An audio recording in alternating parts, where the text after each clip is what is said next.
লাইলাতুল কদর 27 রমাজানেই হবে জরুরি না। শেষ দশকের বিজোড় রাতগুলোর যে কোনো রাতে লাইলাতুল কদর হতে পারে। হতে পারে 21-এর রাত, হতে পারে 23 বা 25 বা 27 বা 29।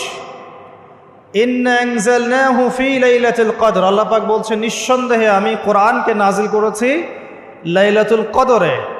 ওয়ামা আদরাকা মা লাইলাতুল কদর, হে নবী আপনি কি জানেন লাইলাতুল কদর কি জিনিস? লাইলাতুল কদরি খায়রুম মিন আলফি শাহর, এই রাতটা হচ্ছে হাজার মাসের চাইতে উত্তম। কোরআন নাজিল করার কারণে লাইলাতুল কদর হাজার মাসের চেয়ে উত্তম। এই লাইলাতুল কদরে আপনি ইবাদত করলে হাজার মাস ইবাদতের নেকি পাবেন ইনশাআল্লাহ। সুবহানাল্লাহ। তানাজ্জালুল মালায়েকাতু ওয়ার রূহ, এই রাতে মালায়েকা নাজিল হন, অবতীর্ণ হন বা অবতরণ করেন এই পৃথিবীতে, এবং জিবরাইল আলাইহিস সালাম এই পৃথিবীতে আসেন, নেককার বান্দাদের জন্য দোয়া করতে থাকেন। সালামুন হিয়া হাত্তা মাতলাইল ফজর, সকাল পর্যন্ত এই রাতে শান্তি বিরাজ করে। এই রাতে জিবরাইল আলাইহিস সালাম ফেরেশতাদেরকে নিয়ে আসেন, প্রত্যেকটা কাজের ফয়সালা অর্থাৎ এক বছরের তাকদীর নতুন করে নবায়ন করা হয় লাইলাতুল কদরের রাতে। আল্লাহ পাক বলছেন এই কদরের রাতেই আমি কোরআন নাজিল করেছি। আর এই কোরআন যে মাসে নাজিল করা হয়েছে তার নাম কি? রমাদান মাস। তাহলে রমাদান মাসের সবচেয়ে গুরুত্বপূর্ণ বিষয়টা হচ্ছে আল কোরআন নাজিল হওয়া। এই তো কথা কি বুঝতে পারছেন? রমাদান মাসের সবচেয়ে গুরুত্বপূর্ণ ইভেন্টটা কি? আল কোরআন নাজিল হওয়া।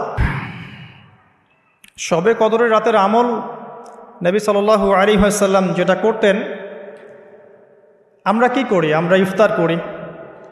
আমরা যদি এখনকার সময়কে সাজাই, আমরা ইফতার করব। নবী সাল্লাল্লাহু আলাইহি ওয়াসাল্লাম সারা রাত জাগতেন, নিজে জাগতেন, তার পরিবারবর্গকেও জাগাতেন। আয়েশা রাদিয়াল্লাহু আনহা বলতেন যে তিনি শেষ দশক আসলে এত বেশি ইবাদত করতেন, নিজের কোমর বেঁধে নিতেন, স্ত্রীদের সঙ্গ ত্যাগ করতেন, একদম টোটালি তিনি ডিভোটেড হতেন, আল্লাহর প্রতি একনিষ্ঠ হয়ে যেতেন শেষ দশকে, এবং ইতেকাফ করতেন, মসজিদে ইতেকাফ করতেন। যদি আমাদের পক্ষে পসিবল হয় আমরা শেষ দশকে ইতেকাফ করবো ইনশাআল্লাহ। যদি পসিবল নাও হয় আমরা শেষের 10টা রাত বাসায় জাগার চেষ্টা করবো ইনশাআল্লাহ। আর যদি 10 রাতও জাগতে না পারি, শেষ দশকের বিজয়ের রাতগুলো অবশ্যই জাগবো ইনশাআল্লাহ। 21-এর রাত, 23, 25, 27 এবং 29, এই 5টার যে কোনো একটাতে লাইলাতুল কদর আছে। কিভাবে জাগতে পারি? আমরা ইফতার করব, ইফতার করে হয়তো একটু রেস্ট নিয়ে নিব, রেস্ট নিয়ে আমরা এশা সালাতে দাঁড়াবো, এশা সালাত নামাজ জামাতে পড়ার পরে আমরা তারাবি পড়ব। তারাবি পড়লে আমার কিন্তু রাতের হকটা আদায় হয়ে গেছে আলহামদুলিল্লাহ। এরপরে বাসায় গিয়ে একটু খাওয়া দাওয়া করবেন, করে একটু জিরাবেন, রেস্ট নেবেন।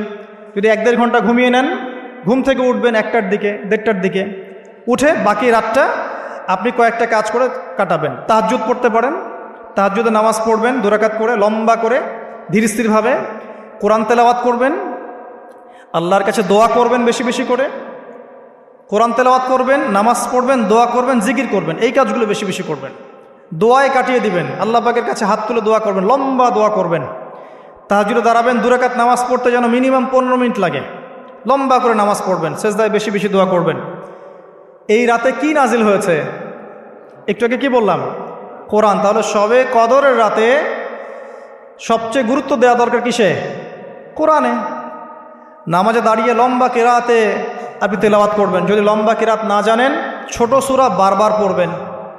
1 রাকাত নামাজে সূরা ইখলাস আপনি চাইলে 10 বার 20 বারও পড়তে পারেন, কোনো সমস্যা নেই। আপনি লম্বা সূরা জানেন না, তাতে কি হয়েছে? যারা লম্বা জানেন লম্বা পড়বেন, সেজদাকে লম্বা করবেন, রুকুকে লম্বা করবেন, এইভাবে শেষ রাত্রে নামাজ পড়বেন।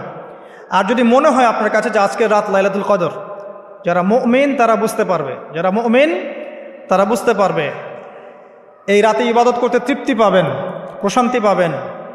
আল্লাহর সাথে দোয়ায় কথা বলতে গিয়ে দেখবেন চোখ দিয়ে ঝরঝর করে পানি পড়ছে, এবং এই রাত্রে হালকা বৃষ্টি হতে পারে। কি হতে পারে? হালকা বৃষ্টি হতে পারে। এবং এই রাত্রে একটা স্নিগ্ধ বাতাস প্রবাহিত হবে, যেটা আসলে শহরে বোঝাটা ডিফিকাল্ট, গ্রামে গেলে বোঝা যায়। যদি মনে হয় যে এটা লাইলাতুল কদর, তাহলে একটা দোয়া করবেন, আল্লাহুম্মা ইন্নাকা আফুন তুহিব্বুল আফওয়া ফাআফু আননি। এই দোয়াটা বেশি বেশি করতে থাকবেন, এভাবেই লাইলাতুল কদর কাটাবেন ইনশাআল্লাহ। আর ঈদের দিনের সুন্নত নিয়ে ইনশাআল্লাহ আমরা পরেও কথা বলতে পারবো, তবে অল্প কিছু কথা বলে রাখছি। ঈদের দিনে পশ্চিমা সংস্কৃতির কোনো কিছু অনুসরণ করবেন না। আগে বলি কি করবেন না। ঈদের দিনে গান বাজাবেন না। শয়তান 30 দিন বন্দি থাকার পরে ঈদের দিন দেখলে যেন মনে না হয় যে শয়তান ছাড়া পেয়েছে, এমনটা যেন মনে না হয়। ঈদের তো দরকার নাই। এই চাঁদ রাত বলে একটা কথা আছে না, চাঁদ রাত, আপনারা কি বলেন জানি না, আগের রাত। আমাদের এলাকায় চাঁদ রাত বলে, ঈদের আগের রাতকে চাঁদ রাত বলে। ঈদের চাঁদ যেদিন দেখা যায় আর কি, সেটা। তখন দেখি ইতেকাফ থেকে বের হয়েই দেখবেন রাস্তাঘাটে বাজারে সাউন্ড বক্স, গান হচ্ছে, ডিজে পার্টি হচ্ছে, রেস্টুরেন্ট ভরি গান হচ্ছে, সাউন্ড বক্স বাজছে। মানে 30 দিন শয়তান বন্দি ছিল, আজকে রাত্রেই খোলা পেয়েছে। ভাবটা এরকম। ঈদের দিন এই কাজগুলো করতে যায় না। আতশবাজি করবেন না, এই পটকা টটকা ফুটাবেন না। বাচ্চারা, ছোটোখাটো বাচ্চারা একটু মজা করতে চায়, সেটা আলাদা বিষয়, কিন্তু এগুলোকে ট্রেডিশন বানাবেন না। ঈদের দিনে ছেলে মেয়ে, গার্লফ্রেন্ড বয়ফ্রেন্ড রিক্সায় ঘুরবে না। ঈদের দিনে তারা একে অপরের সাথে দেখা করতে যাবে না। ঈদের দিনে সারাদিন ওই টিভিতে কি কি নতুন নাটক দিয়েছে, কি সিরিয়াল দিয়েছে, এগুলো দেখতে যাবেন না। রমজান মাসে আপনি কি কি শিখলেন? রমজানের সব শিক্ষা কি একদিনেই বিসর্জন দেওয়া লাগবে? রমজানের সব শিক্ষাগুলো কি ঈদের দিন বিসর্জন দেওয়ার জন্য ঈদ? ঈদের দিনে আপনি সকালবেলা উঠবেন, ফজরের সালাত আদায় করবেন, পারলে তাহাজ্জুদ পড়বেন, তাহাজ্জুদ পড়ে ফজর নামাজ পড়বেন, নামাজ পড়ে তেলাওয়াত করবেন। আপনার দিন শুরু হবে কোরআন তেলাওয়াত দিয়ে, আল্লাহর জিকির দিয়ে, ইস্তেগফার দিয়ে। এবার সকাল সকাল গোসল করবেন, সকাল সকাল গোসল করে মিষ্টি মুখ করবেন, খেজুর খাবেন, সেমাই খাবেন ইত্যাদি।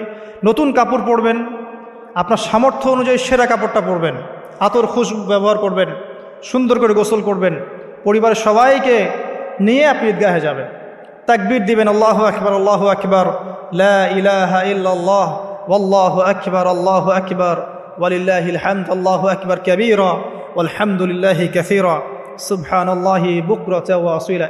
তাকবীর দিবেন, ঈদগাহে যাবেন। যারা খতিব, যারা ইমাম, তারা নামাজ পড়াবেন। ঈদের খুতবা হবে, ঈদের খুতবায় রমজানের শিক্ষাগুলো আবার স্মরণ করিয়ে দেওয়া হবে, যাতে এগুলো আমরা সারা বছর ধরে রাখতে পারি, আমরা যেন ভুলে না যাই। এবং ঈদের দিন যুব সমাজ, যুবতীরা যা করে, এই যে বিনোদনের নামে প্রিন্ট মিডিয়া, ইলেকট্রনিক মিডিয়া, এগুলো থেকে সতর্ক করতে হবে।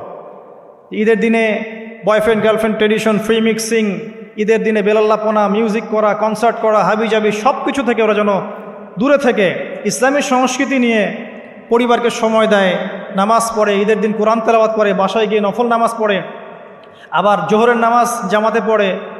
ঈদের দিন ঈদের নামাজ পড়েছে, জোহরের নামাজে নাই, এমন যেন না হয়।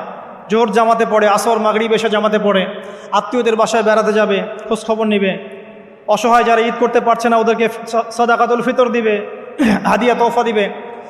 অনেক কাজ আমাদের আনন্দের উৎসবগুলো কিন্তু ভোগবাদী না, বরং ত্যাগবাদী। আমরা কিন্তু অন্যকে নিয়ে আমরা আনন্দ করতে চাই। আমরা রমজানের 30টা দিন না খেয়ে থেকে সম রেখেছি, আত্মত্যাগ করেছি, তারপরে খুশি করছি। অন্যদের মতো নয় যে খালি ভোগবাদী দর্শন, এমন নয়। তো এগুলো নিয়ে আমরা ইনশাল্লাহ আবার পরে কথা